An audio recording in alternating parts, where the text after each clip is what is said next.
ગણપતપુરા ગણેશ મંદિરનો સંપૂર્ણ ઇતિહાસ અને મહિમા। નમસ્તે મિત્રો, જર્ની વિથ જયરાજમાં તમારું હાર્દિક સ્વાગત છે। આજે અમે તમને દર્શન કરાવીશું એક એવા પવિત્ર અને ચમત્કારી ધામના જ્યાં વિઘ્નહર્તા ગજાનન મહારાજ સાક્ષાત સ્વયંભૂ પ્રગટ થયા છે।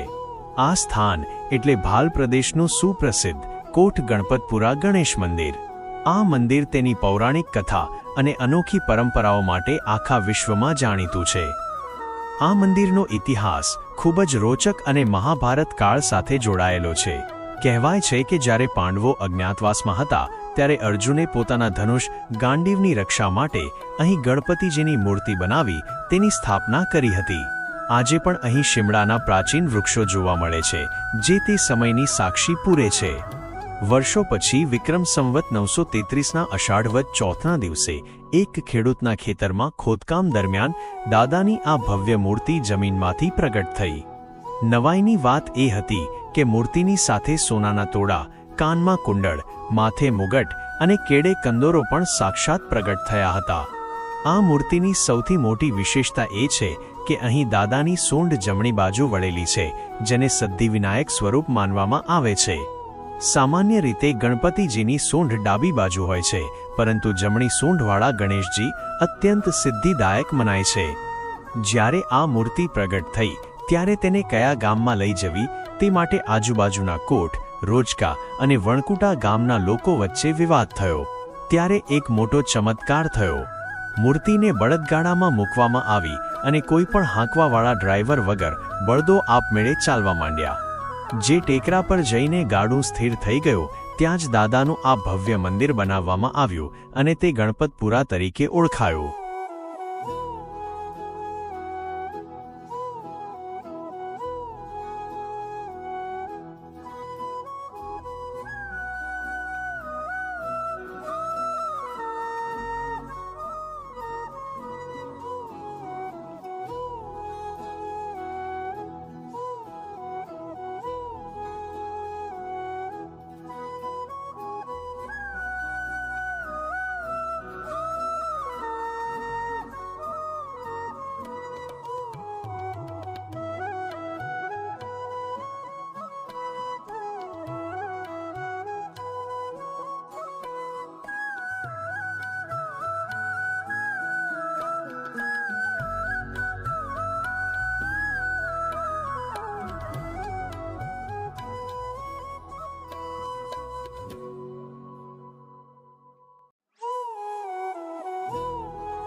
ગણપતપુરા મંદિરની સૌથી અનોખી અને શ્રદ્ધાભરી પરંપરા અહીંની માનતા છે।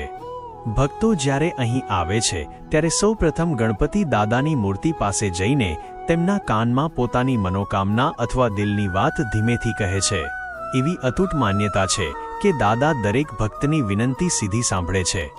ત્યારબાદ ભક્તો દાદાની સામે જમીન પર ઘઉંના દાણાથી ઊંધો સાથિયો બનાવે છે। આ એક પ્રકારની બાધા કે માનતા છે। મિત્રો, જ્યારે દાદાની કૃપાથી એ વિશ પૂરી થઈ જાય ત્યારે શ્રદ્ધાળુઓ ફરીથી દાદાના દરબારમાં આવે છે અને તે જ જગ્યાએ ફરીથી ઘઉંનો સીધો સાથિયો બનાવીને દાદાનો આભાર માને છે। વર્ષોથી ચાલી આવતી આ પરંપરામાં લાખો લોકોની શ્રદ્ધા જોડાયેલી છે। દાદાના દર્શન પછી અહીં ભક્તો માટે ખૂબ જ સુંદર વ્યવસ્થા જોવા મળે છે। દાદાને બુંદીના લાડુનો પ્રસાદ ધરાવવામાં આવે છે અને દર મંગળવારે તથા ચોથના દિવસે અહીં ભક્તોનું ઘોડાપૂર ઉમટે છે। મંદિર ટ્રસ્ટ દ્વારા એક વિશાળ અને આધુનિક ભોજનાલય ચલાવવામાં આવે છે જ્યાં રોજના હજારો ભક્તો નિઃશુલ્ક પ્રસાદ ગ્રહણ કરે છે। આ રસોડાની ખાસિયત એ છે કે અહીં રોટલી બનાવવાના અત્યાધુનિક મશીનો છે અને શુદ્ધતાનું પૂરું ધ્યાન રાખવામાં આવે છે।